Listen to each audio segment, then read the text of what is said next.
प्यारे दर्शकों, please video को 500 लाइक और कमेंट जरूर करें। देखते हैं इस बार हमें कितने लाइक्स मिलते हैं। प्लीज सब्सक्राइब करें। Thank you so much. Chapter 2180 the power of the super battleship. क्या ये लोग कोई इंफीरियर सिविलाइजेशन नहीं थे? फिर इनके पास इतने डरावने हथियार कहां से आ गए? बैंग गुस्से से दहाड़ उठा। ये तो इंटेलिजेंस रिपोर्ट से बिल्कुल अलग था। उन्होंने कभी भी ह्यूमन रेस के टेक्नोलॉजिकल लेवल को गंभीरता से नहीं लिया था। उनकी नजर में वो बस एक इंफीरियर जंगली कौम थे। ये अहंकार नहीं था, बल्कि वो हकीकत थी जो उन्होंने अपनी आंखों से देखी थी। साफ 1 साल पहले ही उनकी सेना ने हुएक्सू किंगडम के इलाके में घुसकर उन्हें चींटियों की तरह कुचल डाला था। अगर किनलिंग ड्रैगन क्लैन बीच में ना आता तो हुएक्सू किंगडम कब का मिट चुका होता। लेकिन अब बस 1 साल से थोड़ा ऊपर हुआ है। ऐसा कैसे लग रहा है कि सामने वाले हजारों साल इवॉल्व हो चुके हों और उनके हथियारों का स्तर अविश्वसनीय रूप से बढ़ गया हो। इसी समय संकट सिर्फ बाहर ह्यूमन कॉलिशन से ही नहीं आ रहा था। वुलुयन एम्पायर का शहर लगातार धमाकों की वजह से पूरी तरह अराजक हो चुका था। ज़ू वायु चुपचाप सड़क पर प्रकट हुई। युद्ध की लपटें चारों तरफ जल रही थी और उसकी आंखों की आग और तेज हो गई। वो कुछ पल ठिठकी, फिर उसके चेहरे पर एक शैतानी मुस्कान फैल गई। काफी समय बाद वो इस तरह हंसी थी। कितना खूबसूरत है। तो फिर शिकार की शुरुआत हो। इस अराजक दुनिया में उसने बेकाबू होकर कदम बढ़ाया। इस बार उसे झंग यी की कही बात याद आई। वुलुयन एम्पायर का कोई भी जीव बचने लायक नहीं, क्योंकि ये तो 2 प्रजातियों के बीच जीवन मृत्यु की जंग है। इसलिए वो एक काले देवता की तरह निर्दयता से उन सभी लिजर्डमैन को शिकार करने लगी जिनमें हाई लेवल स्पिरिचुअल एसेंस थी। इस दौरान उसके शरीर से काले धुएं की भारी मात्रा फैलने लगी। ये वही शक्ति थी जो लिजर्डमैन सिल्वर आर्मोर्ड जनरल स्मोक बेदेसगर की थी। हाईली कोरोसिव स्मोक जो सभी जीवित चीजों को पौधों में बदल देती है। शहर के जलते हुए धुएं के साथ घुला मिला ये जहरीला धुआं पकड़ में ही नहीं आ सकता था। जो भी लिजर्डमैन इस धुएं को छूता, उसका शरीर तेजी से लकड़ी में बदलने लगता। वो दहशत में चीखते और देखते कि उनका शरीर धीरे धीरे लकड़ी का हो रहा है, और जब वो पूरी तरह लकड़ी के पुतले बन जाते तो उनसे खूबसूरत फूल खिलते और उन फूलों के पराग से और धुआं निकलता। अब कुछ सोचने की जरूरत नहीं थी, बस खुलेआम और बिना भेदभाव के लिजर्डमैन की जिंदगियां काटनी थी। ठीक वैसे ही जैसे बेदेसगर और बाकी ने हुएक्सू किंगडम के इलाकों में इंसानों का क्लेम किया था।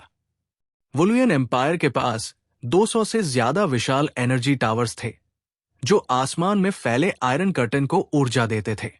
यहां की सुरक्षा बेहद सख्त थी और ये टावर इतने शक्तिशाली थे कि इंसानों की मौजूदा न्यूक्लियर रिएक्टर से सैकड़ों गुना ज्यादा ऊर्जा पैदा कर सकते थे। ये वुलुयन एम्पायर की सबसे ऊंची तकनीक का निचोड़ था। यहां घुसपैठ करना भारी कीमत मांगता, लेकिन एक कमी थी, एनर्जी ट्रांसमिशन पाइपलाइंस, और उनकी लंबी लाइनें सख्ती से गार्डेड नहीं थी। आमतौर पर ये पाइपलाइंस जिन जगहों से गुजरती वहां चिन्हित कर दी जाती थी ताकि कोई आम लिजर्डमैन गलती से उन्हें छू न ले। लेकिन अब वही चिन मैप्स की तरह काम कर रहे थे जिनसे एनर्जी राउट्स आसानी से समझे जा सकते थे। झंग यी ने पिछली बार यहां आकर ये सब पहले ही पता कर लिया था। और जमीन के नीचे बड़ा टोटोरो, जिसे डिगर्स ने अपना राजा माना हुआ था, वो ढेर सारे डिगर्स के साथ मिलकर पागलों की तरह सारी पाइपलाइंस तोड़ रहा था। इन जीवों में लड़ाई की ताकत भले ही ज्यादा न हो, लेकिन उनके दांत और पंजे हीरे तक को तोड़ सकते थे। इसलिए खास मटेरियल से बने पाइपलाइंस भी उनके लिए कोई बड़ी चीज नहीं थे। वे पंजों से नोचते और दांतों से चबाते। जल्द ही वुलुयन एम्पायर के आयरन कर्टन कंट्रोल सेंटर को रिपोर्ट मिली कि शहर में दर्जनों एनर्जी पाइपलाइंस में गड़बड़ी आ चुकी है, मानो कोई नदी बीच में ही काट दी गई हो और ऊर्जा सामान्य रूप से प्रवाहित न हो पा रही हो। ये क्या हो रहा है? जिम्मेदार अधिकारी ठंडे पसीने में भीग गया। तस्वीरों से साफ था कि कम से कम 5वें हिस्से की पाइपलाइंस ठप हो चुकी थी। ये युद्ध का समय था। ये समस्या घातक थी।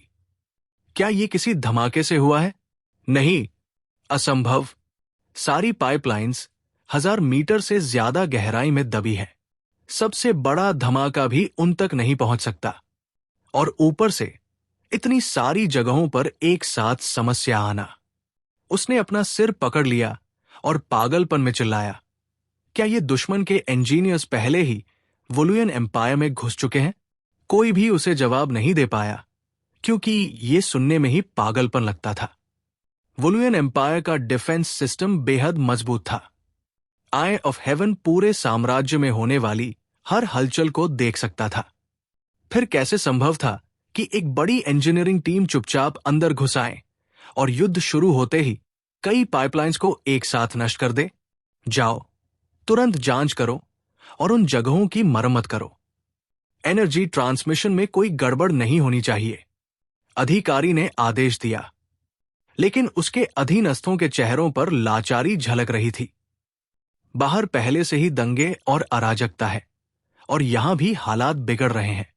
हमारे पास वहां जाकर मरम्मत करने के लिए लोग ही नहीं बचे।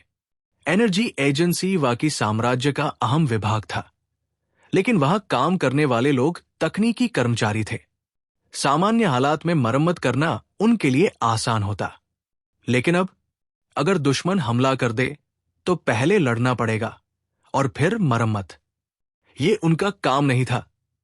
आखिर कौन अपनी जान यूं ही गंवाना चाहता है? ऊर्जा विभाग के अफसर ने मजबूर होकर फैसला किया कि सेना से मदद मांगी जाए। लेकिन सेना से संपर्क करने में बहुत देर लगी, क्योंकि उस समय हर जगह से सैन्य मदद मांगी जा रही थी। भले ही एनर्जी सेक्टर अहम था, लेकिन डिफेंस इंडस्ट्री सेक्टर उससे भी ज्यादा महत्वपूर्ण था। वहां साम्राज्य के ढेरों सैन्य रहस्य थे। इंफॉर्मेशन डिपार्टमेंट भी उतना ही जरूरी था। अगर वो कब्जे में आ जाता तो पूरा वोलुयन एम्पायर का नेटवर्क ठप हो जाता। हर विभाग सेना से सुरक्षा मांग रहा था। एनर्जी सेक्टर की अहमियत भी थी, लेकिन आयरन कर्टन की सुरक्षा से कम आंकी जाती थी। इन्हीं प्रशासनिक देरी और उलझनों की वजह से वोलुयन एम्पायर अराजकता में डूब गया। लेकिन युद्ध की रफ्तार उनके आंतरिक मामलों से रुकने वाली नहीं थी। डोंगचेंग डिस्ट्रिक्ट के बाहर जब 3 सुपर बैटलशिप्स प्रकट हुए, तो उनके तीनों मेन गन्स के साथ एक विशाल दबाव भी सामने आया। उड़ा दो इसे।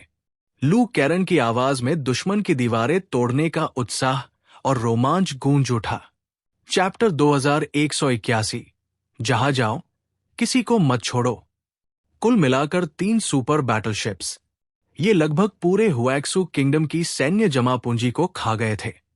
असल में लू केयान को विश्वास था कि सिर्फ 2 सुपर बैटलशिप्स ही काफी होंगी वोलुयन एम्पायर के रक्षा घेरे को स्थिरता से तोड़ने के लिए। लेकिन एहतियात के तौर पर झंगी पूरे हुएक्सू किंगडम में घूमे और आखिरकार समंदर की गहराइयों में जाकर डीप ब्लू किंगडम के राजा किंग जिन से मिले। मकसद सिर्फ और सिर्फ ज्यादा मेटल ओरे मांगना था। इन सुपर बैटलशिप्स का निर्माण हुआ पूरे हुएक्सू किंगडम के पुराने छोड़े हुए एयरक्राफ्ट कैरियर्स, वॉरशिप्स और प्राचीन काल की विभिन्न आर्मर्स को जोड़कर। इतनी भारी खपत सिर्फ इसीलिए ताकि आज की घेराबंदी में वोलुयन एम्पायर की अटूट दीवार को एक ही बार में चूर चूर कर दिया जाए। तीनों मेन गन्स ने एक साथ आसमान में मौजूद आयरन कर्टन के एक नोड पर हमला किया। 3 गुना तबाही, और आखिरकार विशाल आयरन कर्टन टूट ही गया। हालांकि पूरे आयरन कर्टन में लगातार ऊर्जा का प्रवाह संभव था, लेकिन इस वक्त ऊर्जा आपूर्ति में पहले से ही रुकावट आ चुकी थी। ऊपर से तीनों सुपर बैटलशिप्स की संयुक्त धमाका शक्ति इतनी भयानक थी कि हर किसी को ऐसा लगा जैसे किसी चीज के फटने की कड़कड़ाहट कानों में गूंज रही हो।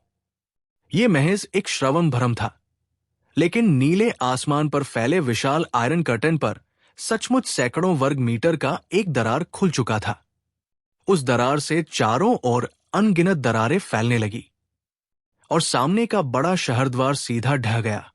बची हुई ऊर्जा ने एक विशाल लाल किरण का रूप लेकर सीधे ईस्ट सिटी पर प्रहार किया। शहर की दीवार चूर चूर हो गई। चाहे वो किसी भी तरह के रीइंफोर्स्ड कंक्रीट से बनी हो, तीनों सुपर बैटलशिप्स के मेन गन्स के सामने वो महज धूल जैसी निकली। बिखरी हुई ऊर्जा ने आगे के दर्जनों किलोमीटर तक हर चीज को तबाह कर डाला। बैंग और राइन की आंखों की पुतलियां सिकुड़ गई। वो मंजर जिसे देखने से वो सबसे ज्यादा डरते थे, आखिरकार सामने आ ही गया। दूसरी ओर हुएक्सो नेशनल कॉलिशन की सेना पागल जानवरों की तरह चिल्लाने लगी। दिलों में दबी हुई नफरत और गुस्सा आखिरकार बाहर फूट पड़ा। अतीत में जब भी वो वोलुयन एम्पायर का सामना करते थे, तो उनकी ऊंची सभ्यता के सामने बेबस होकर सिर्फ मार खाते थे। वो सिल्वर आर्मोर्ड जनरल्स और ब्लू आर्मोर्ड वॉरियर्स जब चाहे शहरों में घुस आते और बेरमी से कत्लेआम करते। लेकिन आज हालात बदल चुके थे। अब हमला करने वाले वो थे, और उन्होंने कसम खाई थी कि दुश्मन की रक्षा दीवार और उसके सारे गढ़ों को ध्वस्त कर देंगे। हर सैनिक दौड़ पड़ने को तैयार था, लेकिन यांग जिंगसन के आदेश से पहले कोई हिला तक नहीं। ये एक अनुशासन प्रिय आयरन आर्मी थी। यहां तक कि सबसे निचले दर्जे के सैनिक भी अलग अलग इलाकों के अनुभवी कप्तान थे। लापरवाही या जल्दबाजी उनके स्वभाव में नहीं थी। यांग जिंगसन ने मौके को भांपते ही युद्ध आदेश दिया। उनकी रक्षा तोड़ दो और अंदर घुस जाओ। जहां जाओ, किसी को मत छोड़ो। 12 विशालकाय मैकेनिकल लाइफ फॉर्म्स चल पड़े। हालांकि उनकी रफ्तार बहुत तेज नहीं थी, लेकिन उनका हर कदम सैकड़ों मीटर का फासला तय करता था। उनके पीछे जमीन थरथराने लगी। वो 12 दानव महज ढाल और अगुआ थे। असल विनाश की आंधी तो उनके पीछे थी। 50,000 combat type mechanical life forms. ये शुद्ध युद्ध मशीनें थी। उनका वजूद सिर्फ एक मकसद के लिए था, लड़ना और मारना। यांग जिंगसन ने इंसानी सैनिकों को वही रोके रखा, ताकि मैकेनिकल आर्मी पहले रास्ता खोल दे और फिर ही सैनिक शहर में दाखिल हों। उसके दिल में झंग यी की बात गूंज रही थी। मशीन्स फिर से बनाए जा सकते हैं, लेकिन इन लड़ाकों की मौत भरपाई न होने वाली क्षति होगी। झंग यी ने साफ तय कर लिया था, इंसानों को प्राथमिकता, मौतों को न्यूनतम रखना। लेकिन इसका मतलब यह नहीं कि लड़ाई के मौके छोड़े जाएंगे। आखिरकार युद्ध जीतना सबसे बड़ा लक्ष्य था। 12 super large mechanical life forms सामने ढाल की तरह खड़े थे। उनके पीछे 50,000 मशीनें पागल कुत्तों की तरह टूट पड़ी। उनके हाथों में लेजर वेपन्स चमक उठे। असंख्य लेजर कैनन्स टूटे हुए दरार से निकलकर बरसने लगे, मानो उल्कापात हो रहा हो। लाइन थाम लो, उन्हें शहर में घुसने मत दो, चाहे मौत ही क्यों न हो जाए। बैंग गरजते हुए सबसे आगे जा खड़ा हुआ। उसका सिल्वर आर्मोर तेज रोशनी से दमक उठा। उसकी मौजूदगी ने कांपते हुए सैनिकों को हिम्मत दी। बैंग ने दरार पर डटे होकर आंखें जहरीले सांप जैसी सिकोड़ ली, सामने दौड़ते पागल मशीनों को घूरते हुए। ये निडर मशीनों का झुंड था, जंगली जानवरों जैसी बाढ़ थी। कौन नहीं डरेगा? लेकिन इस वक्त बैंग के पास पीछे हटने का कोई रास्ता नहीं था। अगर वो पीछे हटा तो वोलुयन एम्पायर का अंत निश्चित था। उसने जमीन पर हथेलियां रखी। अदृश्य लहरें धरती के जरिए तेजी से फैल गई। मैकेनिकल आर्मी अपने एनर्जी शील्ड्स पर भरोसा किए आगे बढ़ती रही। चाहे सामने से कोई भी सुपर पावर का हमला आए या दीवार पर लगे विशाल लेजर कैनन्स, उनकी रफ्तार मुश्किल से ही धीमी होती। आखिर कैंग युअन क्लैन तकनीक में गर्व करती थी। यहां तक कि कभी बिशप रहे झंग यी भी पहली बार इन ऊर्जा ढालों से जूझकर सिर पकड़ बैठे थे। तो फिर ये महज वोलुयन एम्पायर की तकनीकी सेनाएं उनके आगे क्या मायने रखती? लेकिन अगले ही पल बैंग की शक्ति सामने आई। उसने सीधे ऊर्जा ढाल को बाईपास कर दिया। अगले ही पल मशीन सेना के पैरों तले जमीन जबरदस्त धमाके से फट पड़ी। भयावह शॉकवेव ने उनकी कतारों को हिला डाला। बिल्कुल बीच की पोजीशन में सैकड़ों मशीनें हजारों मीटर हवा में उछाल दी गई।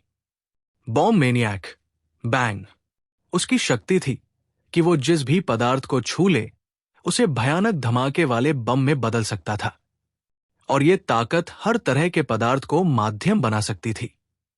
यानी उसने सीधे धरती को विस्फोटक बना डाला, ढालों को चीरते हुए एक घातक हमला कर डाला।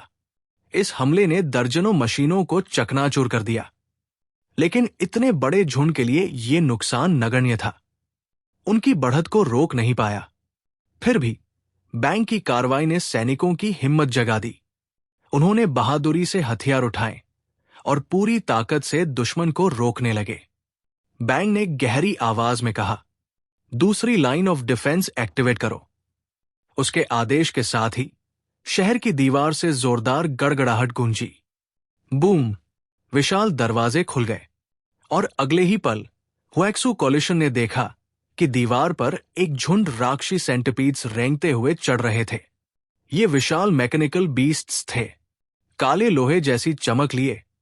उनका धातुपुंज चमक रहा था, शक्ल ऐसी जैसे कोई सेंटिपीड या विशाल केंचुआ, लंबाई 200 मीटर से भी ज्यादा, और उनका सिर सर्पिल आकार का, बिल्कुल बिजली के ड्रिल जैसा।